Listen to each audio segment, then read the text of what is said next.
የወፍ ጎጆ። ነስሬን በለጋ ዕድሜዋ ከጫጉላ ጀምራ ልጆችን አፍርታ 27 ዓመት በደስታ የኖረችበት ቤት የመሸጡ ነገር ናሏን አዙሯት ከምትሰቃይበት ወይዘሮ ሩቻን ቱርካን ላይ እስከ ዛሬ የፈጸመችውን በደል በዝርዝር ነግራ በነገር በትር ቁስሏን ወግታ ደማቻት። ይህም አልበቃ ብሎ ሚኒን ልካ በሆዷ ያለው ልጅ የሶመር ልጅ እንደሆነ እንድትነግራት አደረገች። ይህንን ሁሉ ስቃይ መቻል ያቃታት የነስሬን ልብ ምቷን ታቆማለች። ቤተሰቡ በሙሉ በለቅሶ ታጅቦ ሆስፒታል ይወስዳታል። ከ3 ወር በኋላ ሶመርና ቱርካን ጎጆአቸውን እንደ አዲስ መስርተው በፍቅር መኖር ከጀመሩ ሰነባብተዋል። የማለዷ ፀሐይ ጨረሯን በመስኮታቸው ስታበራ ሁለቱም ከእንቅልፋቸው ተነሱ። የቱርካን አይን ላይ ሐዘን ያንጃብባል። የኔ ፍቅር ምንድነው ያዘንሽ ትመስያለሽ? የምትነግሪኝ ነገር አለ? ይላል ሶመር። አሁን በጣም ሰላማዊ ነኝ። በእያንዳንዱ ነገር ደስተኛ ነኝ። አመሰግናለሁ። ነገር ግን እናቴ ይህንን ዓለሜን ለማየት ባለመቻሏ ሐዘን ይሰማኛል ትላለች ቱርካን። ውዴ ይበቃል በቃ። ሶመር እምባዋን ጠርጎ ከንፈሯን ይስማታል።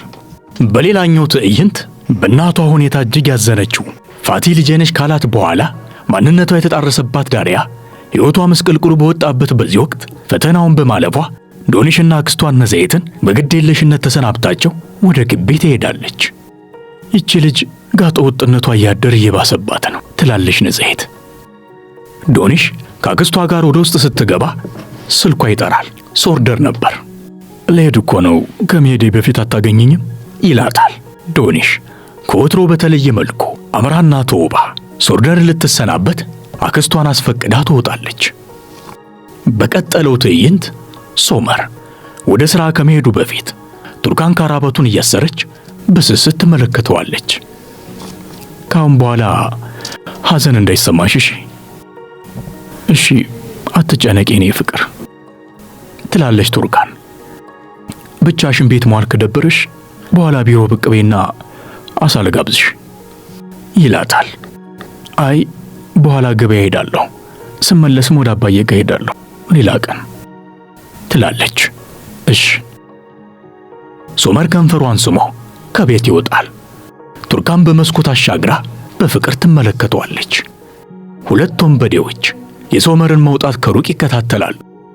ሶመር መኪናው ውስጥ እንደገባ ስልኩ ይጠራል። ሚኒ ነበረች። ሄሎ፣ በጣም አሞኛል ሶመር። ምንድነው ሚኒ? ከፍተኛ ህመም ውስጥ ነኝ። ምጤ መጥቷል። መጣው። ሶመር ሲከንፍ ወደ ሚኒ ይሄዳል። ሁለት ወንበዴዎች የሶመርን መውጣት ተከትለው በበሩ አካባቢ ሲያንጃብቡ ቱርካን ታያቸዋለች። ቱርካን ደንግጣ በሩንና መስኮቱን ትዘጋለች። በሌላኛው ትዕይንት ሶርደርና ዶኒሽ ይገናኛሉ። ጸጉርሽ ይላታል። ሰብስቤ አስይዤው ነው። ይደብራል ሶርደር ይላታል። ሶርደር የጸጉር ማስያዣዋን ፈቶ ጸጉሯን ያስተካክለዋል። ከዛም ጸጉሯን ያስያዘችበትን ጌጥ ኪስ ውስጥ ይከተዋል። ብዙ መቆየት አልችልም ትላለች ዶኒሽ። ልሰናበትሽ እኮ ነው የደወልኩልሽ። የምን መሰናበት ትላለች ዶኒሽ። ሶርደርም ለተጨማሪ ትምህርት ተመልሶ እንደሚሄድና ለብዙ ወራት እንደሚቆይ ሲነግራት ዶኒሽ ሐዘን ይገባታል። ከዛም ታለቅሳለች። ሶርደር እንባዋን ይጠርግላታል። ምንም ነገር ቢመጣ እኔና አንቺ እንድንራራቅ የማድረግ ስልጣን የለውም ይላል ሶርደር። ሁለቱ በየራሳቸው ፍቅራቸውን ተገላልጠው ተቃቅፈው እያነቡ ይሰነባበታሉ። በሌላኛው ትዕይንት በቅርቡ ከእስር ቤት ተፈቶ ወደ ከተማ የመጣውና የወዙር ልጅ ነኝ እያለ የሚያስወራው ሙስጠፋ ገበያ አካባቢ ካለ ካፌ ተቀምጦ ሻይ ሲጠጣ ቱርካን ከገበያ ስትወጣ ያያታል። ሙስጠፋ በቱርካን ውበት ፈዞ ይመለከታታል። እናም በዓይኑ ሲከተላት ከኋላ ሁለት ወንበዴዎች ሲከታተሏት ያያል።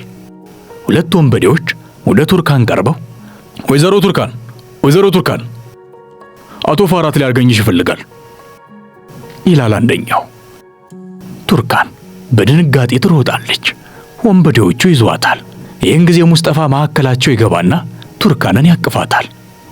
ቱርካን በድንጋጤ ቀና ብላ ታይዋለች። ምን እየሰራ ነው? ማነህ? አትጨነቂ ይላታል በሹክሹክታ። ችግር አለ? ምን ፈልጋችሁ ነው? በሉ ቀጥሉ ይላቸዋል ሙስጠፋ። ወንበዴዎቹ ፈርተው ትተውት ይሄዳሉ። ልሸኝሽ ይላታል ሙስጠፋ። አያስፈልገኝም ትላለች ቱርካን። ሙስጠፋ ቁንጅናዋን በጥሩ ቃላት ማደናነቅ ይጀምራል። ቱርካን በቆመበት ትታው ትሄዳለች። በሌላኛው ትዕይንት የሩቻን ጠበቃ ሩቻን ስለ ሙስጠፋ ማንነት እንዲያጣራላት በጠየቀችው መሰረት ሙስጠፋን በተመለከተ ያገኘውን መረጃ ይነግራታል። ልጁ ሙስጠፋ ያልን ሲል ይባላል። በቅርቡ ነው ከእስር ቤት የወጣው ይላል ጠበቃዋ። የወንጀል ሪከርድ አለበት? ወንጀሉ ምን ነበር? ትላለች ሩቻን። የእንጀራ አባቱን ደብድቦ። ሩቻን ይህንን ዜና ስትሰማ ትደሰታለች።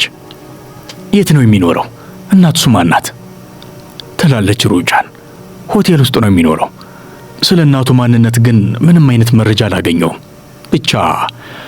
ብቻ እኔ ያሰጋኝ የአቶ ዙር ልጅ መሆኑን ለፍርድ ቤት አመልክቷል። ይሄ ነገር ከተረጋገጠ የአባቱን ድርሻ የማግኘት መብት አለው። እሱ ለእኔ ተወው፣ ሶመር ብቻ እንዳይሰማ ትላለች ሩቻን። እሺ ይላል ጠበቃው። ጠበቃው ከቤት ወጥቶ ይሄዳል። በሌላኛው ትዕይንት ሶመር በምጥ የተያዘችውን ሚኒን ወደ ሆስፒታል ይዟት ይሄዳል። ሚኒ የሶመርን ስም እየጠራች ትጮኻለች። ሶመር ይጨነቃል። በዚህ መሃል ቱርካን ትደውልለታለች።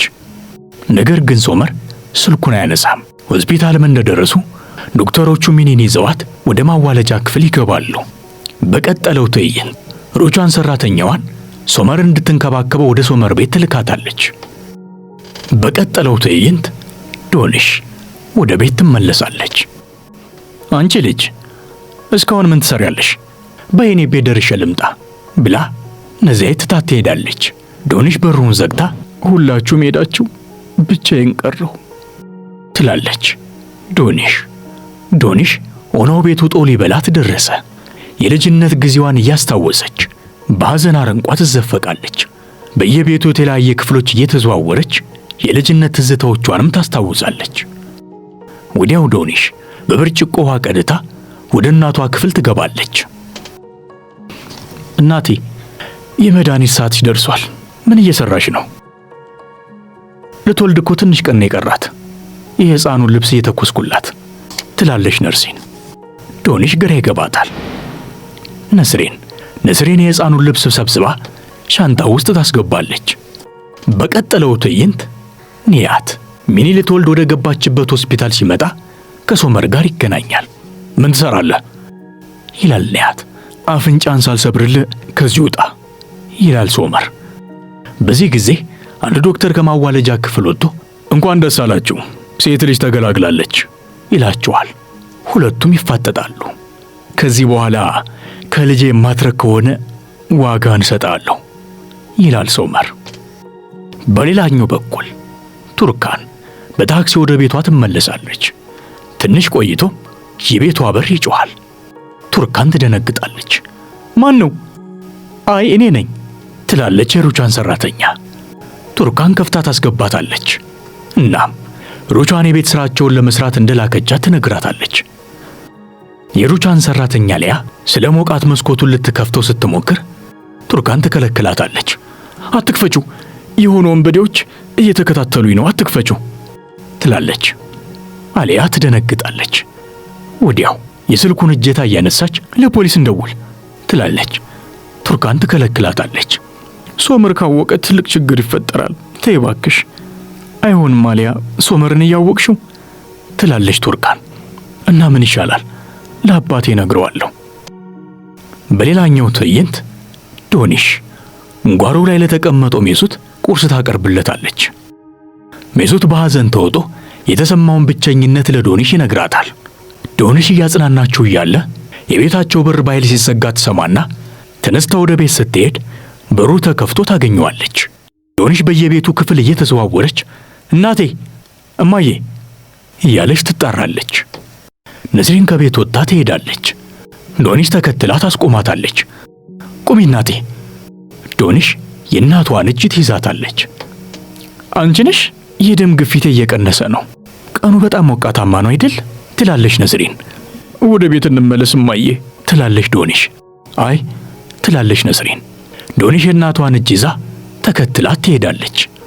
አስቸጋሪ ጊዜ ነው ትላለች ነስሪን። አሁን ማዬ ግን ያልፋል ትላለች ዶኒሽ። አዎ ብለን ተስፋ እናድርግ ትላለች ነስሪን። ቀጥላም ነስሪን ዶኒሽን እንደ እንግዳ ሰው ስለ ትምህርቷ፣ ስለ ቤተሰቦቿ፣ በአፍላ ዕድሜዋ ስለሚጠብቃት የፍቅር ዓለምና ስለ ነገ ህልሟ ትጠይቃታለች። ዶኒሽ ከእናቷ የሚሰነዘሩት የእንግዳ መልክ ያላቸው ጥያቄዎች ቢያስደነግጧትም ለሁሉም ጥያቄዎቿ መልስ ትሰጣታለች። ነስሪንም በሕይወት መንገድ ምን ማድረግ እንዳለባት እየመከረቻት ጉዟቸውን ይቀጥላሉ። በቀጠለው ትዕይንት ሚኒ አራስ ልጇን ሶመር እንዲያቅፋት ትሰጠዋለች። ሶመርም ሕፃኗን ተቀብሎ በደስታ እየተፈለቀለቀ ያቅፋታል። ተመልካቾቻችን ለነበረን ቆይታ እናመሰግናለን። ቀጣይ በሌላኛው ክፍል እስክንገናኝ ድረስ ቸር ሰንብቱ።